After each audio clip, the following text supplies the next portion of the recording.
Célia Bonomi permanece conosco, mas agora no nosso cantinho de bate-papo, né, Celinha? Agradecendo hoje em dose dupla a presença da Célia. Eu que e a gente agradeço. fala um pouquinho sobre a esclerose múltipla. Hoje é o Dia Internacional da Esclerose Múltipla. A esclerose múltipla, gente, ela é uma doença que atinge aí o nervo das pessoas. Muitas telespectadoras até comentaram conosco, né, pelas redes sociais. A gente já falou isso algumas vezes no programa. É uma doença autoimune que afeta o cérebro, os nervos e a medula espinhal. Isso acontece porque o nosso sistema imunológico, ele confunde células saudáveis com células intrusas. E aí começa a atacar essas células, provocando lesões. Os sintomas, eles podem variar muito. E por quê? Porque dependem da quantidade, né, de nervos afetados e quais os danos causados nesses nervos. Pessoas com casos graves de esclerose múltipla podem perder capacidade de andar, falar. Por isso que o diagnóstico, quanto mais cedo, melhor, para a gente conseguir tratar e estacionar aí a doença. No mundo todo, a esclerose múltipla atinge cerca de 2,5 milhões de pessoas. Não tem cura, mas o tratamento pode ajudar a controlar sintomas e reduzir a progressão da doença. Olha só a reportagem. Você já ouviu falar em esclerose múltipla? Sabe algo sobre a doença? Então calma, vamos contar de uma maneira bem didática cada detalhe para você. A esclerose múltipla, ela é uma doença crônica degenerativa, autoimune. O que é isso? O nosso próprio organismo, ela atinge as nossas células boas, acreditando que são células ruins. Ela pega especificamente no sistema nervoso central, tá? Então vai da cabeça e toda a parte da coluna. A esclerose múltipla atinge cerca de 2,5 milhões de pessoas no mundo. No Brasil, esse número chega a 40 mil casos. A doença não tem cura, mas os tratamentos podem ajudar a controlar os sintomas e a reduzir a progressão da doença. Pronto! Agora você já sabe o que é a doença e qual o número de pessoas que ela atinge no Brasil e no mundo. Mas, Thaís, conta pra gente quais são as principais causas da esclerose múltipla. As causas da doença em si ainda não são tão explícitas. Existem fatores, né? Existem os fatores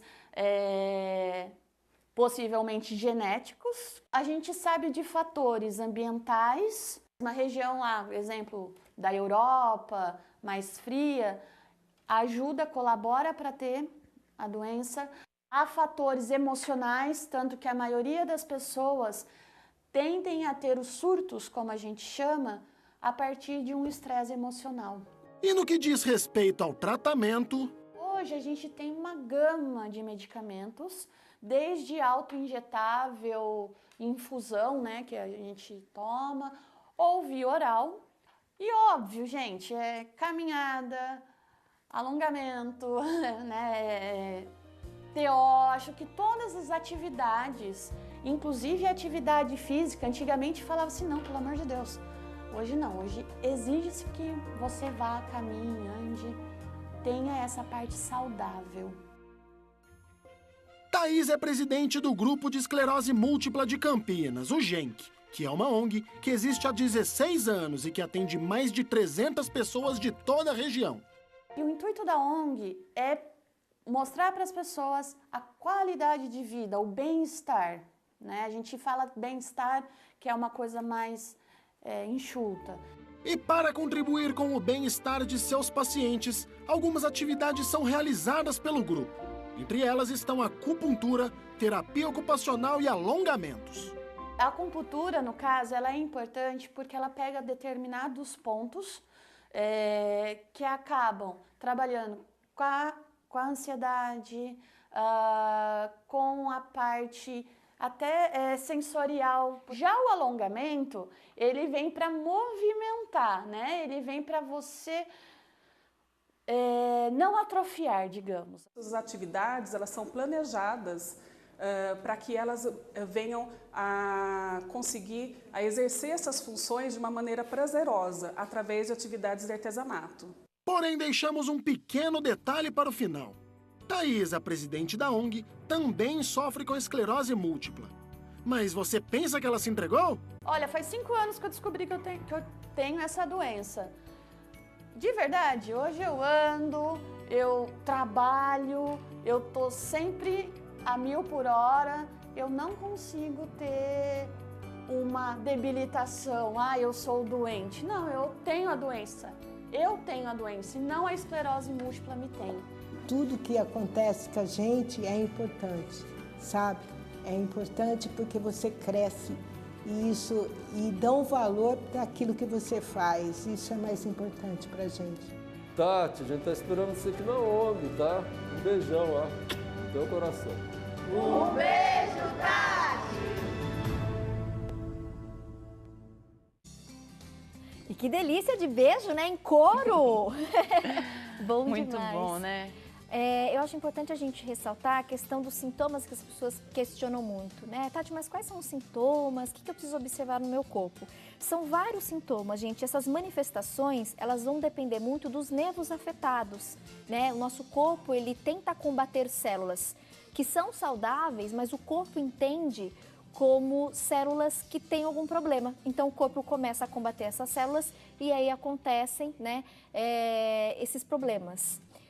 Sintomas mais comuns: a visão turva, formigamentos, perda de força, falta de equilíbrio, né, a tontura, depressão, a incontinência urinária em alguns casos, uma sensação de alfinetes e agulhas na pele, dormência, queimação, espasmos musculares e um dos sintomas mais comentados e mais frequentes, na maioria dos casos, é a questão da fadiga, né? Aquele cansaço que não está associado a você ter trabalhando bastante, né? Célia, às vezes mesmo depois de uma longa noite de sono, tem aquele cansaço, aquela fadiga. A gente já acorda, é uma falta de energia, né? É difícil até explicar exatamente como, mas é uma falta de energia.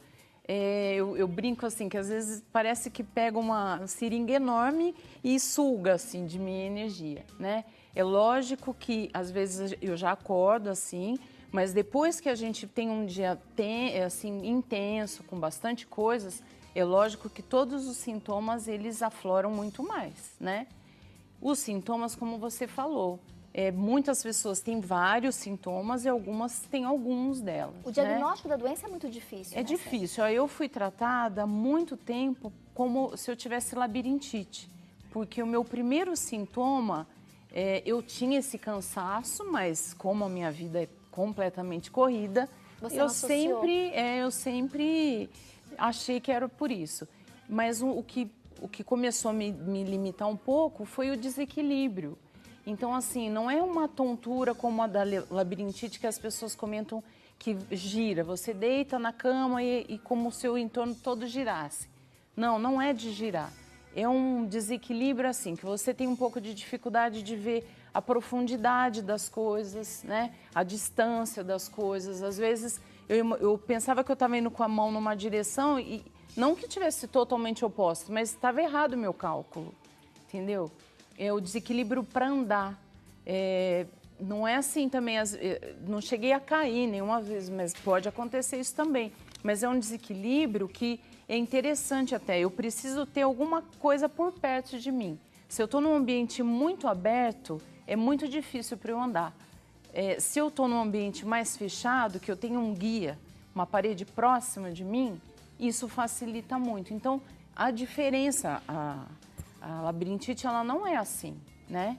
Então, essa é a diferença do desequilíbrio. O tratamento também vai depender muito do paciente, porque a gente tem a fisioterapia, os medicamentos, são inúmeros medicamentos. No medicamento, acho que é legal a gente também forçar, tem vários medicamentos disponíveis para a doença, mas, infelizmente, muitos desses medicamentos, o paciente tem uma dificuldade enorme de encontrar. Inclusive pacientes, né, que a Célia conhece, a Celinha também já enfrentou esse problema. O meu, graças a Deus, hoje está tudo bem, mas uma turma que eu acompanho, né, o grupo GENC que apareceu aí, uma turma muito bacana aqui de Campinas, e muitos deles estão com a falta do medicamento, a medicação chama Gilenya, e eu aqui faço até um apelo para quem puder colaborar, porque não tem onde recorrer. Essas medicações, elas são muito caras, a gente nem tem disponível no mercado para compra.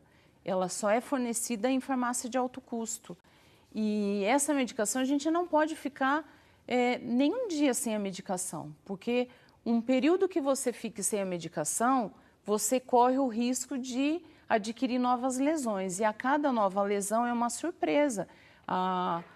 É muito imprevisível a doença, entendeu? Então, assim, imagina a tensão que as pessoas que estão em falta, já há 4 meses o pessoal está sem a medicação. Então, assim, está sendo um período muito tenso, que eu entendo, eu me ponho no lugar dos amigos, porque eu imagino, eu passei por isso já e graças a Deus eu consegui doações, né, Tati? Foi o ano passado que aconteceu, eu consegui doações, não é em dinheiro não, consegui doações da medicação, porque às vezes aquela medicação não está mais fazendo efeito para um paciente, ele tem que trocar de medicação. E esse que ainda tem um pouquinho daquela medicação antiga, generosamente dispõe para o amigo que está sem, né? Por isso essa divulgação, esse espaço é tão Por importante. isso, eu agradeço muito, inclusive, Imagina, né? imagina. Porque vocês sempre são muito generosos com a gente. Que bom que se todos os veículos fizessem um pouquinho, né? Seria perfeito, né? Porque realmente é uma coisa muito séria, é um problema muito sério essa falta de medicação. E se alguém que estiver ouvindo puder colaborar com a gente, porque ninguém dá um retorno assim, sabe? Olha, vai demorar tanto tempo, ou não está vindo por determinado motivo. Até mesmo quem tem as ações judiciais, que ganhou, que tem a possibilidade de estar retirando, nem assim consegue, né? Então, a gente tem aqui alguns pontos até, ouvindo os nossos especialistas, né? Como conviver com a esclerose múltipla, então a medicação, a fisioterapia, tudo isso acaba ajudando muito, importante, né? A gente a estacionar para que ela não progrida. E aí é fundamental, né? O descanso, a prática de algumas atividades físicas, uma dieta equilibrada, aliviar o estresse, né, Célia? Sim. Adaptação ao ambiente de trabalho, dependendo do grau aí da doença.